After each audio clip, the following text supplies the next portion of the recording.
Great. Awesome. So we're here to talk about how to make money off videos. I'm Andrea Donelli. I run a site called Digital Music Trends, talking about the latest trends in the music industry and on the tech side of things, digital side of things. I've met quite a few of you in the sessions today, so that's great. And I just wanted to introduce the panel. So Kevin, why don't you start? Hi, I'm Kevin Godley. I'm a musician, writer, video maker, and an inventor. Great. Tina? Hi, I'm Tina Moore, I'm the producer of Voices, so I suppose I'm here from the content producing end. Hi, I'm Carl Fury, and I run 45 Sound video service. Great. Awesome. And you have man flu. Sorry? And you have man flu. And I have a bad nose now. Apologies. Cool. So today we're going to look at perhaps some more practical ways, like on the practical side, I guess, because there's a lot of artists in the room. So hopefully we'll try and keep it less theoretical and go into the nitty-gritty of things. And I've been talking a lot to video services in the last couple of months for various conferences and panels, and the overall consensus is that it feels like videos are moving from being a marketing medium to something that artists can actually start relying on if this had a certain amount of traction to either just offset the costs of making it at least, or actually becoming a real alternative source of income. So, Carl, do you feel like that's the case, and some artists are starting to see video as a potential source of income for them? I do. I think video is becoming a major driver for the live side of the business, which is, I suppose, an indirect source of income. But I don't think it's kind of arrived at a conclusion yet, but I think we're kind of in an interim period where video is becoming much more important, and video is a way to unlock money through branded content, and also more kind of directly through pre-roll advertising and using services and things like that. So yes, I definitely think there's a move towards, and the costs of production are coming down as well, which is a really important part of making music video viable. Yeah, sure. And Tina, how are bands approaching the idea of video overall? Like you've worked with a lot of bands and other voices on making, recording bands on video. So what is their takeaway when they come into a session and they want to do something? Are they thinking about monetizing it, or are they just thinking about having something out there? Well, I suppose from our point of view, Voices as a show itself has always produced content and video content. So coming with us, it's more of a promotion and marketing tool. We haven't quite, as Colin said, it hasn't quite been cracked yet because there's so many different elements out there. But definitely, there's so much video content. You need to have good video content to try and pull in an audience, and from there, there's a potential that you could try and monetize it through more audio sales, through exclusive content, through different mediums. But yeah, I think the key is to have good standout content as opposed to just getting lost in everything else that's available. Absolutely. Kevin, from your perspective, what's your take on how artists are approaching video these days? Do you feel like they should be looking at it as a business, making a video, and looking at costs and trying to offset that cost through recovering the money via various means, whether it's advertising or other ways? It's difficult for me to comment because my history, I came into the music video business when it didn't really exist. The people who made the videos back then didn't really get paid anything other than a fee for making. Let me ask you a question. When Apple decided to start selling music videos, that didn't really work, did it?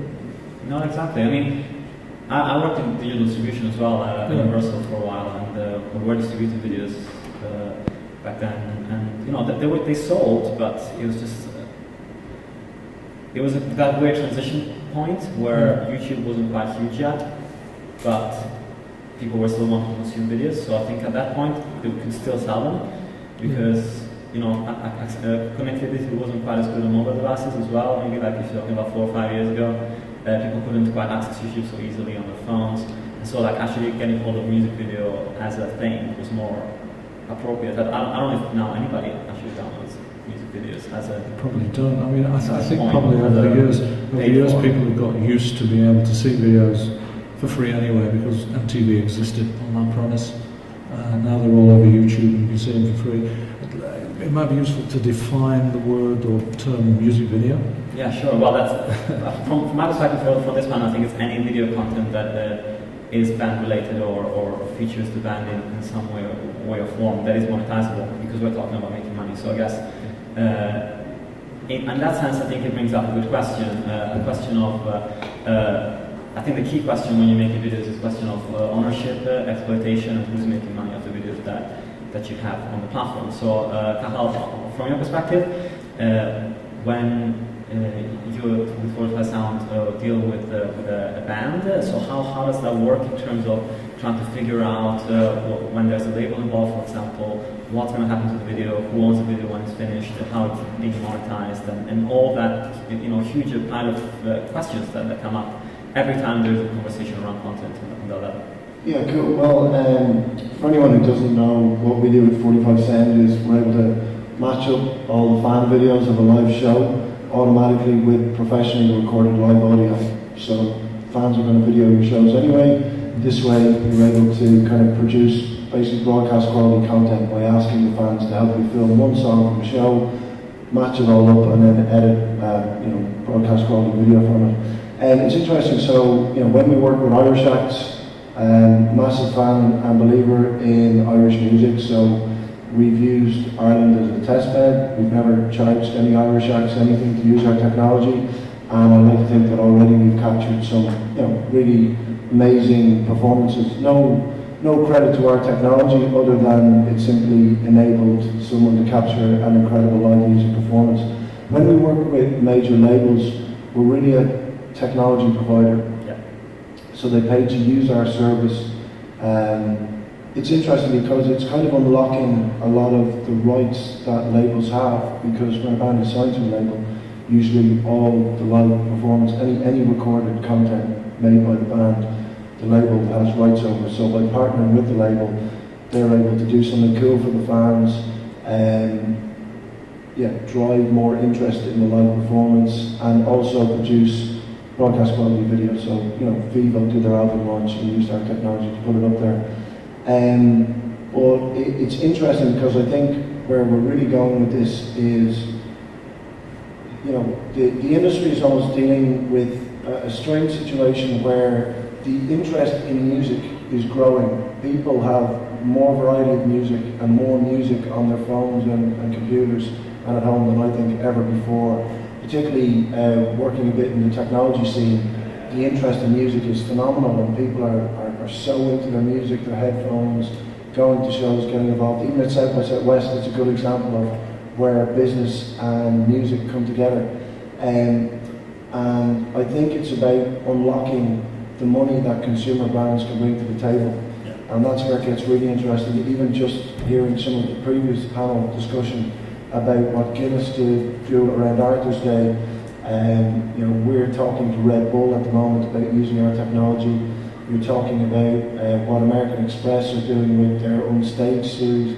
In various ways, brands are discovering how to complement music and support music without over-branding it and kind of ruining the authenticity of it. So I think our technology is part of unlocking that. I think, Tina, perhaps this is something you guys are looking into, how to retain the purity of something like Other Voices, but also enable brands to finance it. Sure. And Tina, just to stay for a second on, I think we'll talk a little bit about brands in depth later, but talking a little bit about the relationship with the rights side of things, like I asked Cathal. So how does it work? Do you have issues when dealing with artists that are signed to a label as far as the ownership of the content? What happens? Because of course you're a company that produces the videos. Who owns it? What kind of restrictions are placed upon it? And does that affect the end result? Yes, is the basic answer. We've different relationships with different labels, and that depends on the label. Of course. What rights. I mean, a lot of our funding, we raise the funding ourselves to produce Other Voices. So I'd love to say that there's a lot of money that comes from the distribution of that content, but there isn't at the moment. So we're still in the case where we have to we rely on funding structures to produce it.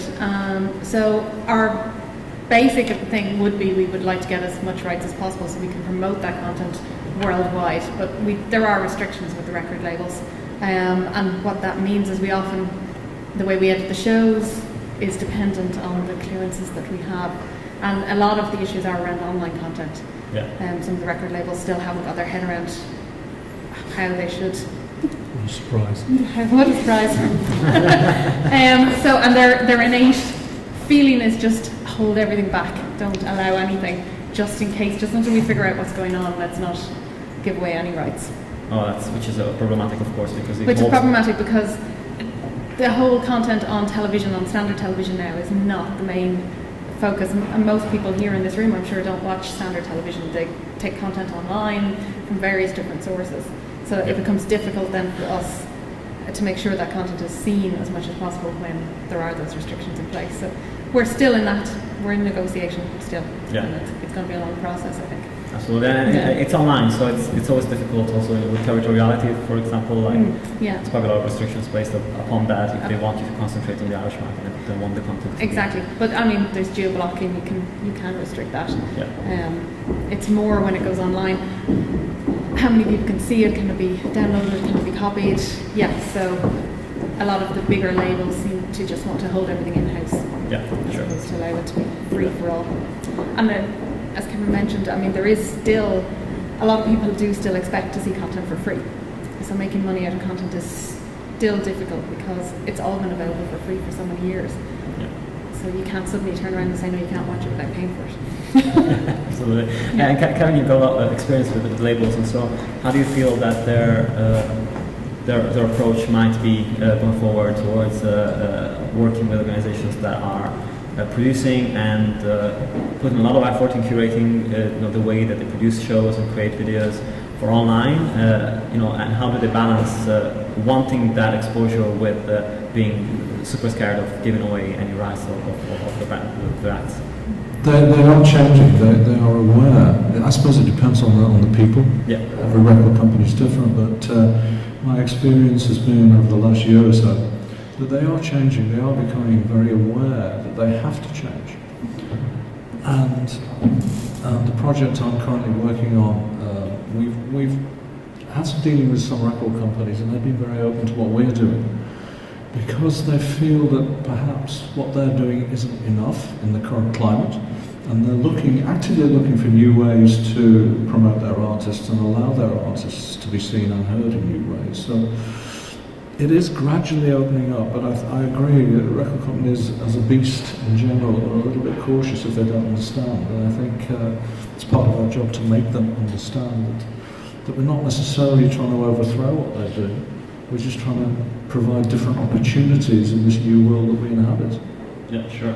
And there's a question of platforms as well. Kata, you were talking about how you're a technology provider, and that the platform is really up to who produces the content, where they want to put this video content. But really, like what most people think about when they think about video, they really think about YouTube, Vivo. They might think about Vimeo. Are there any other avenues that are and Vimeo is not really particularly monetizable anyway. So aside from YouTube and Vivo, can you think of any other platforms that are allowing for streaming videos to be monetized, and how does it work? None that are prominent at the moment, but I think it's a really interesting question. Glad I got an opportunity to go on a rant about it, because there was supposed to be someone from Google on the panel here, and they aren't here, so maybe that's a nice opportunity. I was debating how much I would say if they were sitting on the panel beside us. I think it's really interesting because what Google have backed in YouTube, what YouTube has become is a phenomenon. It's an incredible resource for anyone who wants to get their hands dirty with video, that there's this platform essentially available there for free that you can upload hours of high definition quality video, like what's going to go up from these panels, and not have to pay for the distribution, and that is incredible. However, I think YouTube is broken also. I think finding content on YouTube is incredibly difficult. I think the comments that appear on YouTube are horrendous. It's unfixable where the commentary has gone in it. And it's funny because there's a lot of crap on YouTube. And that's kind of where Vivo came out of, is the recognition that video content is the top of the online content pyramid. Even if you look at the amount of people who buy and read novels versus who watch movies. You know, it's a no contest. So, music video is incredibly engaging, and where the struggle is trying to monetize that in a way that, you know, people are struggling to monetize on YouTube. There was a trend there last year of venture capitalists and everyone getting behind these channel content providers on YouTube. And that's gone sour because YouTube are taking so much of the money from advertising off the table. It's not leaving enough to be viable. So what you're seeing, and I think this is going to be the next wave, is, you know, with the likes of Amazon Web Services, I don't know if anyone's familiar with it, but again, it's an incredible resource for people starting companies that are able to kind of rent technology on the cheap in the cloud. So you're able to have your own content delivery platform much easier than that. And it's interesting because Vivo are trying to kind of make moves themselves, launching Vivo TV recently, trying to wean themselves more, they were trying to wean themselves off the YouTube platform, but now YouTube have invested in Vivo. So I actually think their fates are kind of tied together, and I think it's going to open up a lot of opportunity for people to do things a bit differently, and I think the cost of providing your own content delivery network has fallen dramatically. I assume that's what you guys are doing as well with our broadband. So. We are, and we are. What we're trying to do is interesting, I think, because we're also trying to benefit the musician, as well as that dreaded word, the consumer, who I believe is spoiled to death. Everything's targeted at the consumer. I get a picture of somebody eating music 24 hours a day without actually stopping to listen or watch. What we're hoping to do is provide original content that people can actually interact with. But the artists who put the music up there will actually earn money from being on our platform, which is incidentally is called Whole World Band. I had to get a plug in there at some point. Sure. But I think you're absolutely right. Things are going to change radically. But it's up to people like us to keep pushing for that change and making sure that new ideas and innovations come through and don't get swallowed. Yeah. And Tina, let's bring it on this platform conversation. So what I'm hearing here is that, at least from the conversations I've had from artists that are big and, you know, they're making hundreds of thousands or millions of views, then monetization on channels like YouTube and Vivo becomes a reality, and they can actually start seeing some real revenues from that. The problem is that a lot of the artists in the room are only making, you know, the most tens of thousands of views. And so what happens there? Like, is there any way other than the very tiny ad revenues that you can get from something like YouTube? Is there any other way to get money off your video if you're an independent artist, and how can that be? I wish I had an answer for that. We have a lot of content, but it is the YouTube thing. As Colin was saying, there has to be something else that comes out of that, because it's such a big model, and it was great, and you can store all your videos there, but the revenue streams are very small from the advertising content. So at the moment, there isn't really anything concrete out there where you can start making money when you've only got 10,000 views. Yeah. But there has, a whole world. There are things coming up. Yeah. But I'm wondering if people have to stop thinking about a video. Yeah, I think in the traditional sense. The same way as people are starting to stop thinking about the album in a traditional sense, because people don't download albums so much, they can pick and choose the tracks from it. So a video is something that belongs in a different era and was made for a different era. I mean, what we're talking about in music is visual music content. And that can come in many, many forms. And I think everybody just needs to rethink what that is. It's not necessarily a conceptual piece that's lit beautifully and goes out somewhere. There's maybe a number of different things that can be carved out of that. Yeah, sure. But video can still tip the scales. Like, that's the interesting thing about it, that, you know, we've seen, like, with the Hozier this week, like, you know, it all came together because of a music video, and that's really the consensus that was what tipped the scale for that particular artist and enabled it to get all the attention that it's getting this week. And so how do you get to that stage where you have a piece of content which is a video, which in theory by itself shouldn't really be that influential in an artist's career, but can become really the focal point that makes everything turn around on itself and can launch a career of an artist? You know, how do you feel that comes to be? And do you think there's any particular way that artists can think about constructing their career or constructing their release towards a video release and turning things around. Yeah, sure. Make a bloody good video. Yeah. If it's crap, everyone will ignore it. If it's brilliant, people will notice it. People will like it. It's that simple. Yeah, the more people who like it, the more it spreads, the more your profile is increased, and then you can work from that. I mean, don't expect to put up a video or any sort of content, musical content, and expect that if you start charging for it, people will pay for it. But once they start to notice you, you have more options. You know? Absolutely. And on the cost side as well, that's a really big thing I think for everybody in the room. Like, how much do you want to invest into a video? Because of course we're talking about you're not being able to make a lot of money from the monetization of it quite yet if you are an independent artist. And so how does a video release should fit in your overall thoughts about how you're releasing an album? I mean, how many artists here are working on a video or have produced a video for their latest release? 1? 2? Yeah. And so how do you think artists should go about thinking about their budgeting? Even if costs have come down, it's still some sort of an expense, right?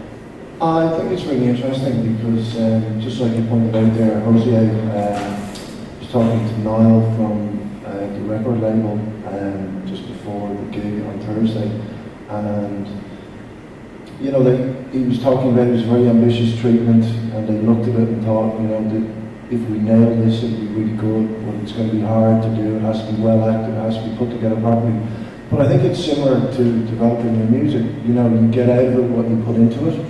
And there's very few shortcuts. Yes, you can get lucky, but even the stuff that looks really lo-fi and is successful typically has a huge amount of thought, a huge amount of time, and a real art to putting it together. I think in particular one band I'm going to get a plug in for as well, but Funeral Suits, I saw those guys play over 2 years ago now, I think in South by Southwest, lugging their gear around, and they're playing tonight in the Button Factory if anyone's around. And you can play the 45-cent game if you want to film some of their show.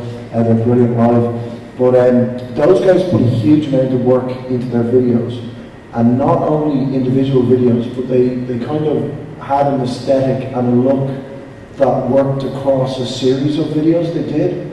And then there was one video last year, I think it's All Those Friendly People, that just got picked up by a few blogs and went big. And then for those people, like the internet's great for kind of deep diving. Some people like to skim on the surface, but when they find something interesting, they want to dig in and find out a whole lot more. And if you give them an opportunity to, they will spend hours and hours and share everything with their friends. So you can actually see when one of their videos hit, I think, 1 million views, you can see the knock-on effect across all their playlists. So all the work that the Funeral Suits, I feel, had been putting into their videos for the songs that hadn't had an epic number of views, but people were drawn from chapter to chapter to chapter. And now what you have is a band that, again, the internet is brilliant for this, genuinely has a following around the world. And video is the medium that people are accessing their music. And now they're able to tour. They're just back from a tour of Germany, you know, the big interest in France, South America, all sorts of places around the world. So the video is making that time that they put into making the video, which could have been time spent touring, could have been time spent on new music. They made a decision to invest in that, and I think it's paying off for them. It's not, you know, it doesn't always work that way. There's some beautifully crafted videos out there that don't have the views they deserve, but I definitely think, and I think it's a very simple medium in many ways. A 2-year-old child can get excited about a video, and an 80-year-old person can get excited about a video and really resonate with them. So it's a great way, and I am kind of passionate about live videos because I feel, you know, if you want to drive people to your live show, then great content if you play live, or if you want to get better festival bookings, is a way to do it. But there is no shortcut. It's a lot of time, a lot of favours, a lot of goodwill, acknowledging people's contribution to it and allowing people to work with you. Like a lot of things, that's how it comes together. If it was easy, everyone would do it. Yeah, sure. And Kaha made a really good point about talking about how a video has to tie into the overall aesthetic of the band as well. How does that apply to live? Like, do you feel like bands that are working with you to create something are able to tie the videos that they make within their overall or thoughtful enough to try and tie that into their overall campaign for a particular release, or they just think, oh, this is a video, I'm going to put it out, and then I'm going to do my own thing, and this video is just staying there. Can they pull it all into like one cohesive piece of work? I think so. Yeah. I mean, it just, as Paul said, it takes thought. You know, rather than just saying, I'm going to go out and shoot a video, think about it. What you want the video to do, how it fits in with what your plans are, what you're pushing, you know, your whole sound. I mean, I'm unfortunately the practical person and the voice, I'm not artistic, but all of you, if you're in a band, if you're making music, I just imagine that you have an artistic feel anyway, so just give it time and think about it, don't rush into it. Yeah. Yeah, it's very important. Don't forget that on things like YouTube, there are millions of other videos out there. If you care about the medium, the visual medium, when you're putting something out there, you better care enough to make sure it's going to stand head and shoulders above everything else. Otherwise, there's no point. Yeah. That's true. And there's this. It's interesting these days that alongside normal videos, I just wanted to jump into this just because it's an interesting evolution of the way videos are going. And alongside just the normal shop videos that are beautifully produced and everything else, and lyric videos are also making a big splash, which is very interesting because it kind of shows how people can connect with lyrics, and a fairly simply executed lyric video can really drive a lot of traffic to a video. And we've seen like really high-profile examples of people like Adele that put out just a lyric video for her video, which she could probably be bothered to record, I don't know. But and that got millions and millions and millions of views. And at the same time, a lot of artists are, when they release a single for radio, they're releasing a lyric video before they have a chance to actually shoot a proper video for that release. So how do you feel that trend is fitting into the video side of things? And is this something that is here to stay in terms of how much people are in love with lyrics and love to know what the song's about? Or is it just something that we're seeing in the last couple of years and not so much more? I think the lyric videos are kind of an indication of something. It's an indication of a new trend, and also maybe that something is broken, because it shows that YouTube has become the discovery platform for music, and people expect a visual element. So I think the lyrics are just placeholders simply. The song is going off, and people don't necessarily want to buy it just yet, and by sticking it up on YouTube with a lyric sheet or album cover on top of it, then it enables them to monetize it in some way and just get it out there and get it shared. So I think it shows the demand for video. I think online video is just, well, I'm even hesitant to say online video. I think TV is kind of curated video. Yeah. And what we see on YouTube and other platforms is just that video bubbling underneath, that source is what's going to go out on TV channels. But yeah, absolutely, I think it shows a demand, it shows a need, possibly contradicting what we were just talking about earlier, the need to think a lot about your video content. Maybe it also shows the need to act quite quickly as well and get on top of things and get fresh content out there. And because people are looking for stuff to champion, want to be the person in their group of peers who spotted this type of music first and push it around. And I don't think lyric videos, yeah, like I said, I think it's part of this interim phase of people struggling to adapt and going, well, if we don't chuck something up on the official channel, someone else will put something else up and we're going to be taking it down when it's already shared on blogs. Let's just try and get this out there. I know for a fact that the major labels are kind of struggling with the pressure to produce lyric videos and thinking there's got to be a better way, but we have to get in front of this. So I think that's one of those kind of indicators that things are a bit broken and a lot more change to come. Yeah, and I guess it's like it showcases two different ways of going about it. So on the one side you have a song that is starting to get picked up as a song, whether it's on SoundCloud or on the radio or wherever, and then there's that need for people to search for it and find it and play it on YouTube. And on the other side you have a song that maybe hasn't had that kind of success, but where the video is really well crafted, and then that helps the song become a hit everywhere else. So it's kind of like you can start both ways and end up in the same place, but it's a different process, right? Kevin, so on the side of the brands, so I want to have a bit of a discussion on that. But I think as far as independent bands are concerned, like it feels like we've established that it's very difficult to monetize videos through advertising, at least right now, because the money is just not enough to even offset a a couple of £1,000 worth of, or a couple of €1,000 worth of production. And so brands really can become a really interesting resource for the financing of videos. And one of the things that was interesting for me is that I was talking to the guys at Vivo a couple of weeks ago, and what Vivo does at the moment is that they're trying to finance all the videos that they do for the Vivo platform through brands. So that means that the artists that are taking part, they have to, of course, give the video studio to use, but then the video itself is turned over to the label, if the artist signed to a label, or to the artist if it's an independent, but that's, of course, rare. And so they can actually have ownership of the video, and they can do whatever they want with it after the campaign is over. So that's interesting because it means that the brands are paying for the video, but the label or the artist are retaining ownership of it. Do you think that's a trend that might be applicable for the independent sector? And do you need initiatives that are more wide-ranging, like the Guinness one or the Red Bull ones, or are there opportunities for more targeted deals between independent bands and brands at this stage? It's kind of a hard question. I'd like to think about that for a minute. Yeah.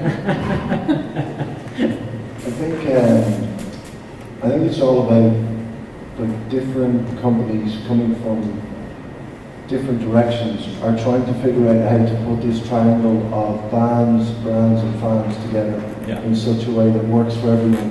That the artist doesn't feel like I said, we could talk all day about maybe the Arthur's Day and how they've approached that and the positive and negatives towards it.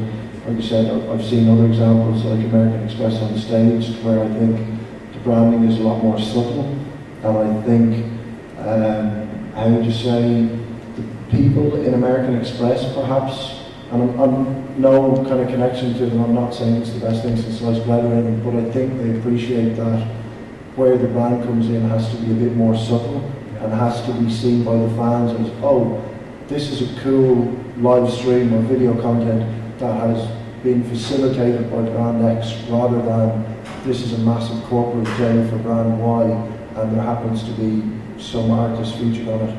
And I think there's a lot of different configurations of doing it, and there's a lot of different ways to do it. Like I said, being a little bit biased, but I do kind of say for independent artists, I think the technology we've built, it will be one of the pieces of that jigsaw, because low kind of costs of production, we don't need big facilities. So someone like Meteor, for example, could meaningfully support Irish independent music by, becoming involved in and using technology like ours to roll out something across smaller venues where you don't need in-venue dressing, there's just some branding on the produced videos, and then that way Meteor kicks some cash into it, the bands have more money to do what they love, and someone like us gets paid a bit for the technology, and the fans get to discover and appreciate music. So I think it's, like I said, I hate to kind of sound like a broken record, but it is a bit of influx at the moment, and there are different solutions coming out there. But there's some really exciting stuff, and I think, like I said, if you look at what Red Bull are doing, they have their own Red Bull media house, they sign bands to their own Red Bull label. If you look at what some of the soft drink companies and hardware manufacturers and things like that in the US are doing around branding. I suppose for some older generation of music industry people, and maybe more seasoned musicians might have a big resistance to that, but other people, see this is the way the game is going, and as long as, I don't feel sick by doing it, I'm prepared to go with it, because it's a way to get to where I want to go. Yeah, sure. And Tina, looking at the content that you have on your site, so how do you work with brands? How do you work with them? And is there an interest in local brands as well? Because of course, Cathal was talking about big multinational corporations that have massive worldwide plans around music, but I think there's also an opportunity for smaller local companies and providers to get exposure by associating themselves with music as well. Yeah, and I think Paul was right, it is changing, but in the past the brand would just come in and a big boot and stamp themselves all over whatever it is they're associated with, and which is why Other Voices really hasn't had any dealings with brands in the past. We had a very small relationship with BT in Northern Ireland when we were in Derry last year, where they sponsored the music trail, and that actually worked really well. They were cognizant of what we wanted to do, that it was meant to be for the fans. The bands were supposed to get an experience out of it, but what they did was they helped with the technology. So it works. So we're slowly getting there. I suppose we're kind of in the medium interim because we're a brand ourselves. So we're trying to, if we do a deal with another brand, we don't want them to be taking over. Sure, of course. And you were talking about sponsorships on your side. So on your end, how do you monetize what you're doing? We get a lot of funding through various different sources, and not so far sponsorship with broadcasters on board. We get some public funding. Sure. So yeah, but you're interested in all we're definitely interested in all options. Yeah, and we are exploring the possibility of sponsorship and how we work with brands in the future. Kevin, on Whole World Band, there's what's the opportunity there for potential brand partnerships? Potential problem, sorry, that's it? For potential brand partnerships on not at the moment. Not at the moment. There probably will be at some point, but we haven't quite figured out how that will interface with what we're trying to do. Yeah.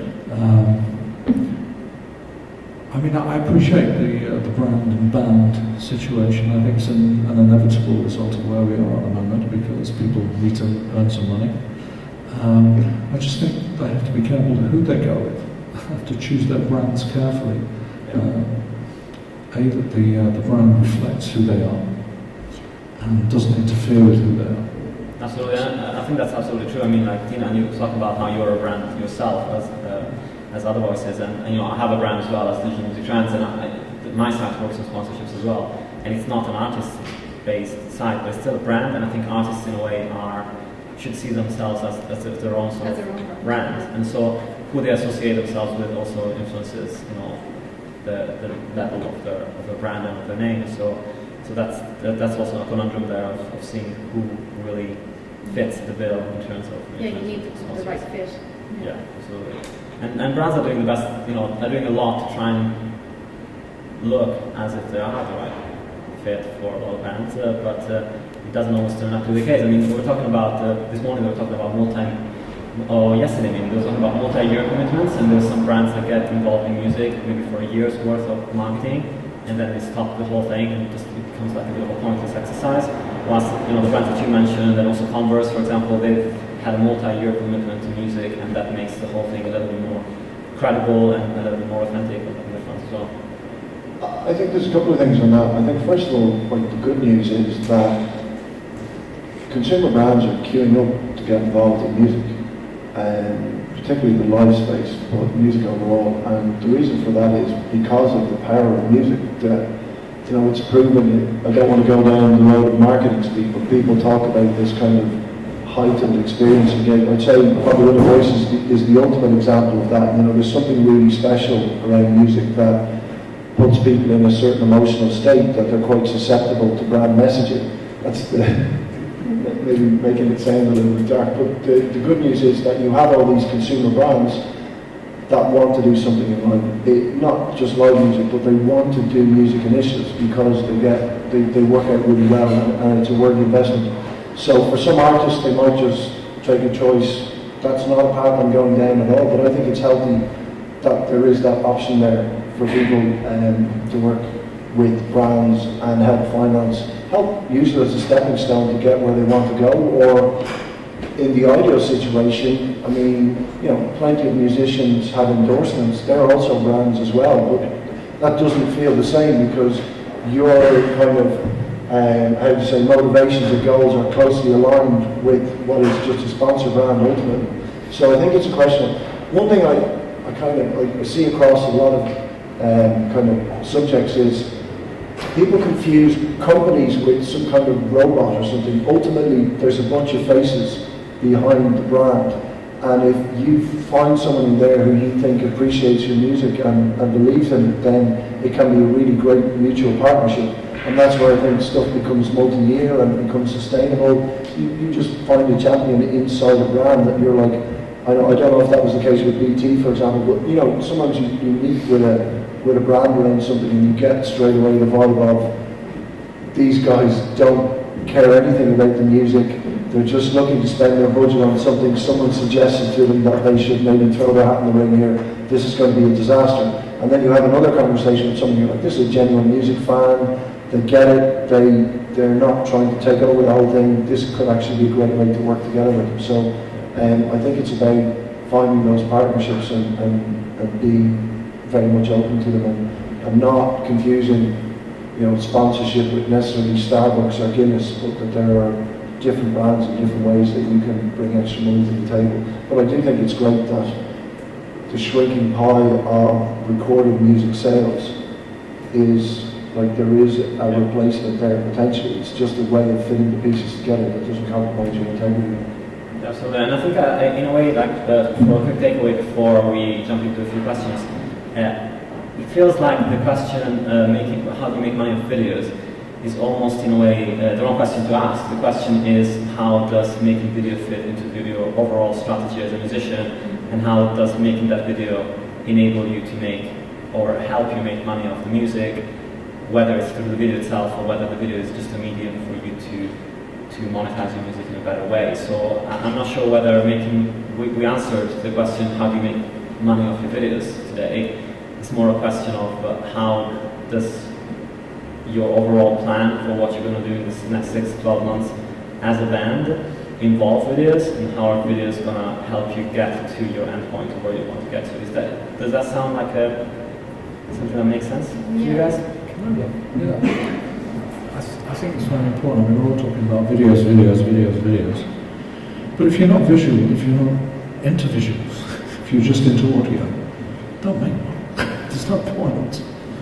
Or be very conceptual about making a point with the fact that you're into it. I think videos are part of the bigger picture. Yeah.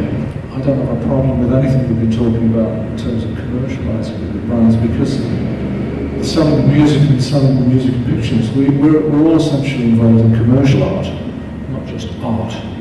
So that does make sense. It's part of the bigger picture. Maybe there will be a sensible ways, or numerous sensible ways, to monetize video as such. I prefer to call it music and pictures. Video conjures up a very specific picture for me. Yeah. But it's all part of the same pot.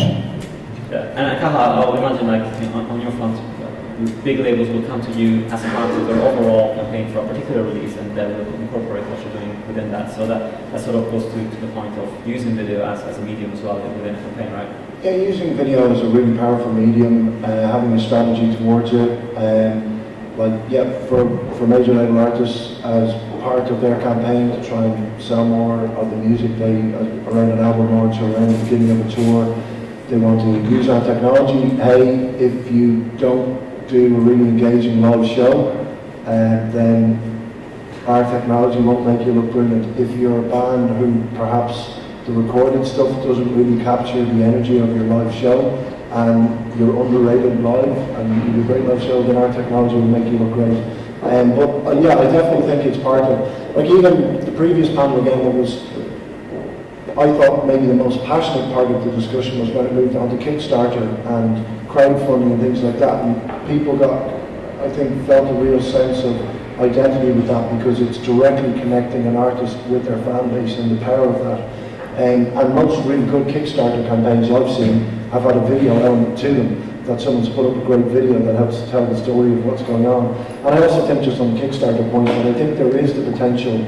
I do think YouTube as a platform may be kind of irretrievably broken, particularly for music, because music is way better than the 95% of content on YouTube. So the possibility of a band, even just a tip jar type model, but having people pay, in recognition of watching the video content, all those types of models I think are going to come into play. So it's a really exciting and fast moving space. So kind of keep your eye on what's coming out, because what's true today may change radically in 6 months' time.